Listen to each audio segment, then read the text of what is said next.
Olá pessoal, meu nome é Thaís e eu sou Sassa Ardente. Hoje nós iremos iniciar uma jornada conhecendo os fundamentos do Evangelho no nosso curso Aulas Fundamentais. Então vamos começar? A gente vai começar com a pergunta principal desta aula, não é mesmo? Por que Deus nos criou? Qual é o propósito de estarmos aqui? Para responder essa pergunta, nós vamos começar lendo Gênesis no capítulo 1, no verso 27. Criou Deus, pois, o homem à sua imagem, a imagem de Deus o criou. Homem e mulher os criou. Vamos ler também Gênesis capítulo 1, no verso 31. Viu Deus tudo quanto fizera, e eis que era. Viu Deus tudo quanto fizera, e eis que era muito bom. Houve tarde e manhã, o sexto dia. Muito bem, a partir de agora nós vamos começar a construir um pensamento para responder essa pergunta. Então você tem que estar muito atento. Se você acabar se perdendo no meio desse raciocínio, volte o vídeo, ouça de novo, faça anotações, leia os versículos para você entender o nosso raciocínio, ok? A partir desses dois versículos, nós podemos entender duas coisas. A primeira delas é que Deus cria o homem depois que ele cria todas as coisas. Portanto, o homem não participou da criação. E a segunda delas é que Deus cria o homem no sexto dia, depois de criar todas as coisas. Então, o primeiro dia do homem é o dia sétimo, o dia do descanso. Ok? Então vamos guardar essas duas informações. Deus criou o homem depois de criar todas as coisas, certo? O homem não participou da criação. Segunda coisa, Deus criou o homem no sexto dia. O primeiro dia do homem é o dia sétimo, o dia do descanso. O primeiro dia do homem na terra é o dia sétimo, o dia do descanso. Ok? Então vamos continuar com o nosso raciocínio aqui, lendo Gênesis 2, no versos 2 e 3. E havendo Deus terminado no dia sétimo a sua obra que fizera, descansou nesse dia de toda a obra que tinha feito. E abençoou Deus o dia sétimo e o santificou, porque nele descansou de toda a obra que, como Criador, fizera. Então, o que eu quero destacar nesse... Então, a gente pode ver que Gênesis 2 diz, então a gente pode ver nesses versículos que Deus descansou no dia sétimo. Por isso ele é chamado de o dia do descanso, porque foi o dia que Deus descansou de toda a sua obra. Mas aí surge uma pergunta, Deus se cansa?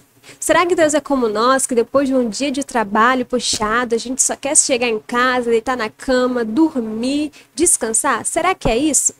Bom, vamos ler Isaías 40, no verso 28, que responde essa pergunta para nós. Vamos lá? Não sabes, não ouviste que o Eterno, o Senhor, o Criador dos fins da terra, nem se cansa, nem se fatiga? Não se pode esquadrinhar o seu entendimento.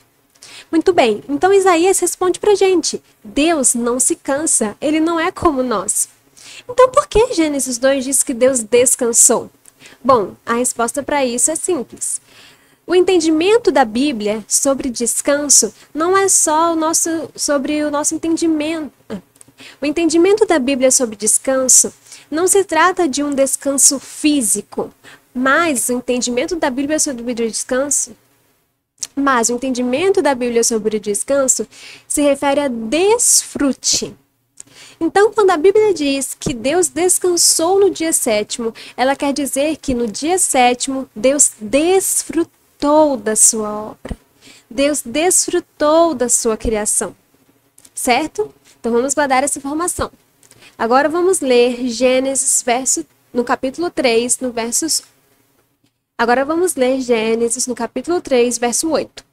Quando ouviram a voz do Senhor Deus que andava no jardim pela viração do dia, esconderam-se da presença do Senhor Deus, o homem e sua mulher, por entre as árvores do jardim. Muito bem.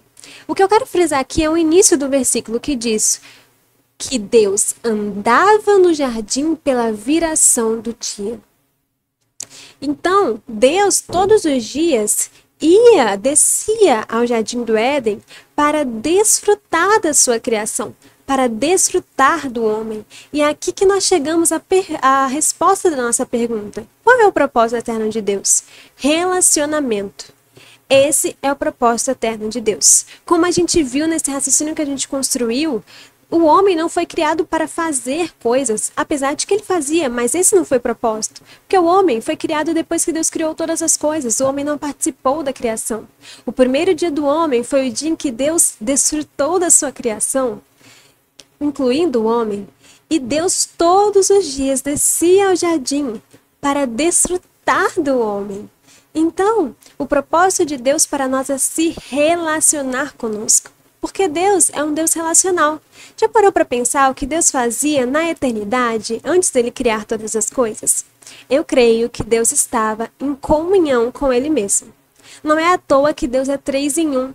Na eternidade passada, Deus estava em comunhão com Ele mesmo. Pai, Filho e Espírito Santo, em perfeita comunhão.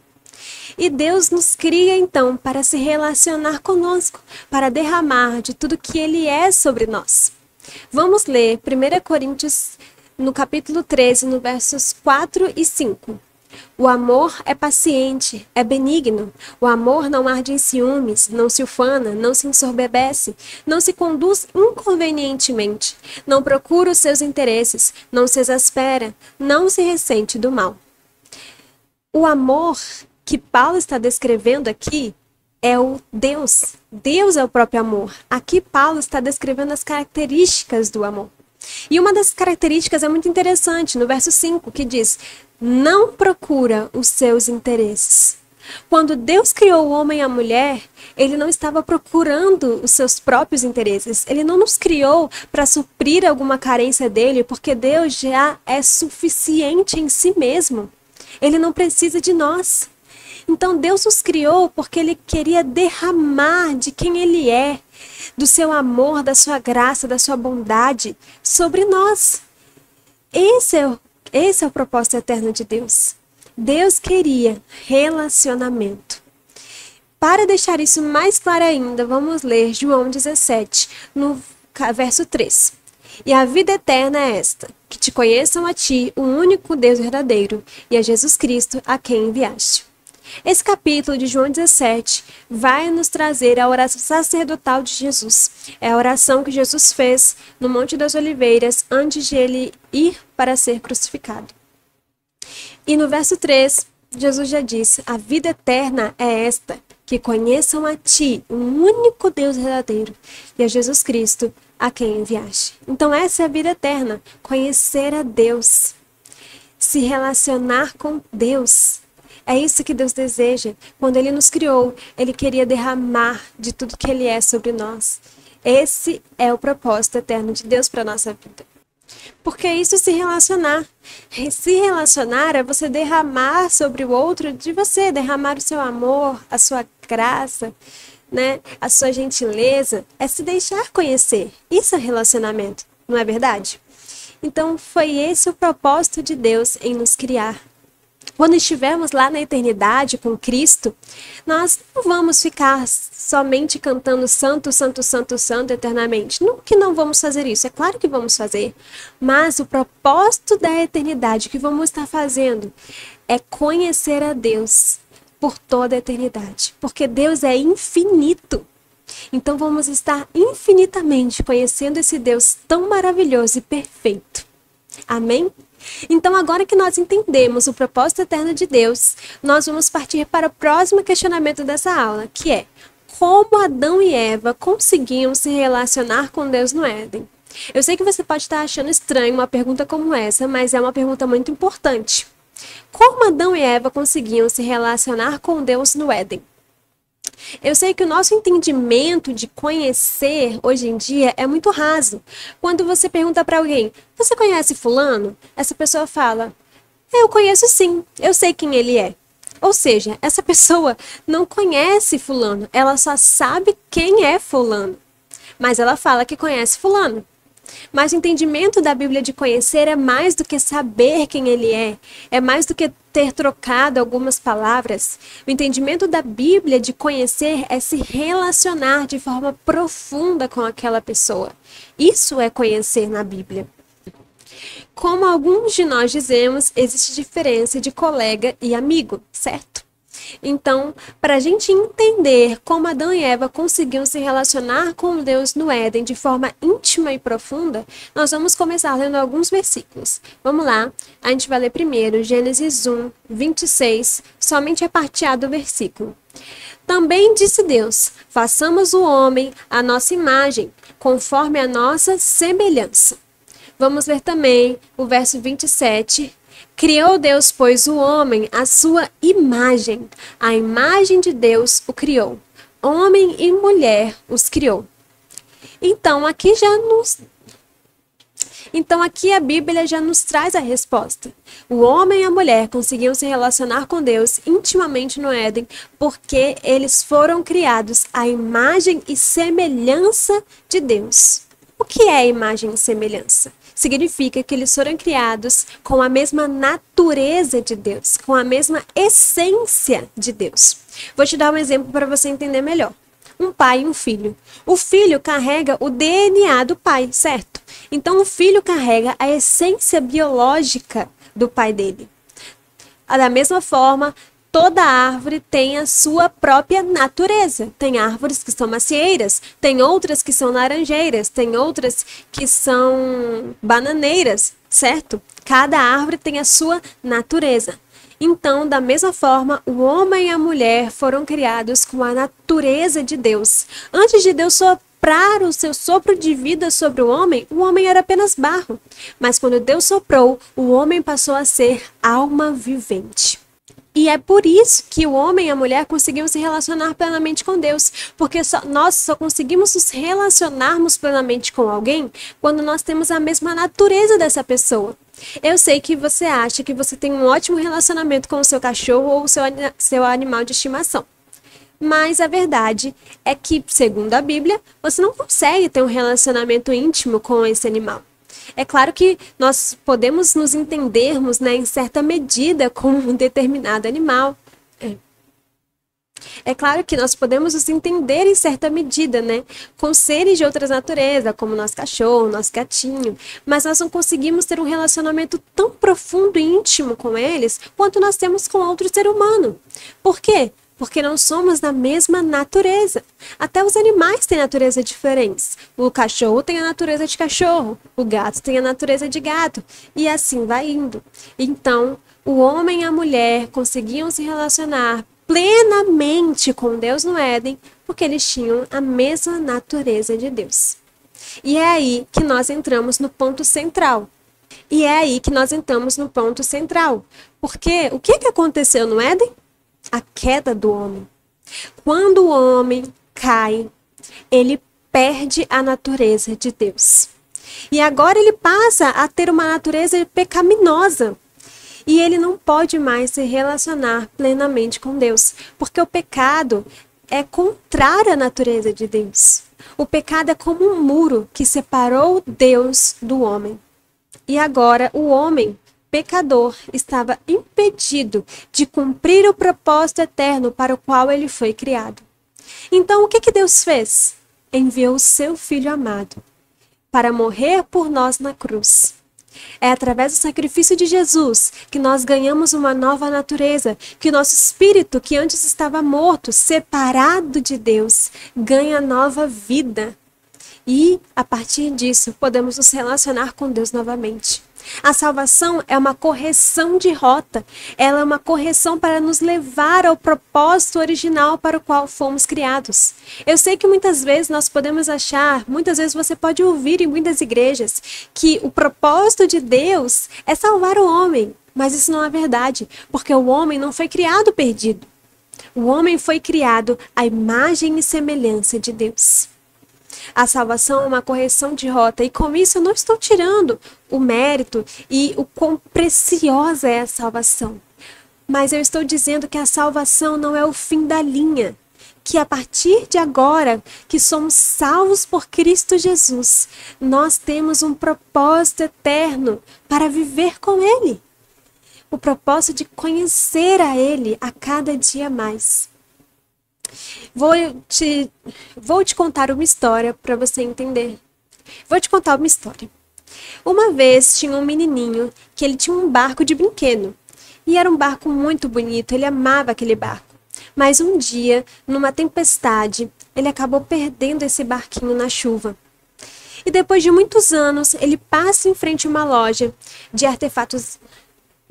E depois de muitos anos, ele passa em frente a uma loja e encontra novamente o seu barquinho. Então, o que esse menino tem que fazer? Ele vai lá, compra aquele barco de volta para ele. Foi isso que Jesus fez naquela cruz. Ele nos comprou de volta. E agora nós podemos cumprir o propósito para o qual nós fomos criados novamente. Só que, infelizmente, muitas pessoas enxergam a salvação como o fim da linha. Mas não é. Vou te contar outra história para você entender melhor. Era uma vez um pai e um filho. O pai chega para o filho e diz bem assim: filho, hoje nós vamos no shopping.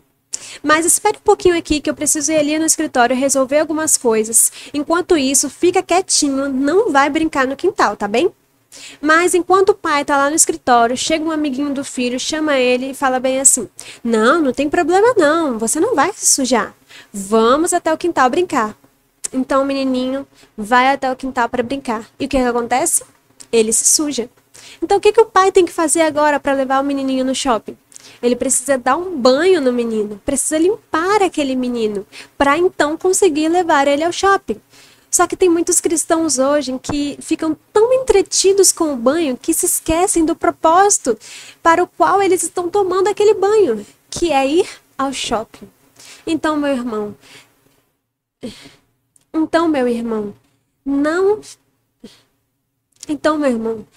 hoje nós podemos viver a vida eterna conhecendo a Deus, nós que já somos salvos em Cristo Jesus. Não desperdice isso. Amém?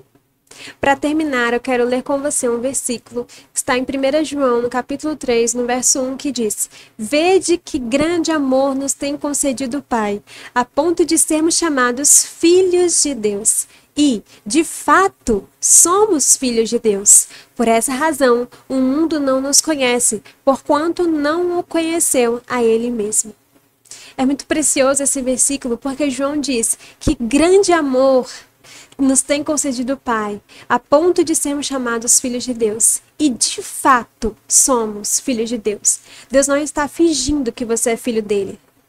Deus não te adotou. Não, Deus te transformou. Através do sangue de Jesus derramado naquela cruz, você nasceu de novo, com a mesma natureza de Deus, com a mesma essência de Deus em seu espírito. Agora você é de fato filho de Deus. Esse é o tamanho do amor de Deus por nós. O tamanho do amor dele por nós, de ter nos criado para um propósito tão grande quanto conhecer a ele. Quanto sermos cheios desse amor, sermos cheios dele. Irmão, não desperdice isso. Talvez você possa estar se perguntando: como posso fazer para me relacionar com Deus? Bem, é mais simples do que você imagina. Como você se relaciona com alguém? Conversando com essa pessoa, falando, ouvindo, fazendo coisas com essa pessoa, certo? Passando um tempo com ela, não somente ali sozinhos, mas também fazendo outras tarefas do dia a dia. Não é mesmo? Você pode se relacionar com Deus de tantas formas: orando, ouvindo a Ele, lendo a sua palavra, convidando Ele para fazer as coisas com você no seu dia a dia. Há tantas formas de se relacionar com Deus, não é uma receita de bolo, meu irmão. Amém? Que o Senhor te abençoe, te concedendo espírito de sabedoria e de revelação no pleno conhecimento dele. Espero que essa aula tenha te abençoado. Peço que você guarde essa aula no seu coração, pois ela é a base. O que você aprendeu aqui hoje vai ser fundamental para que você aprenda todas as outras aulas deste curso.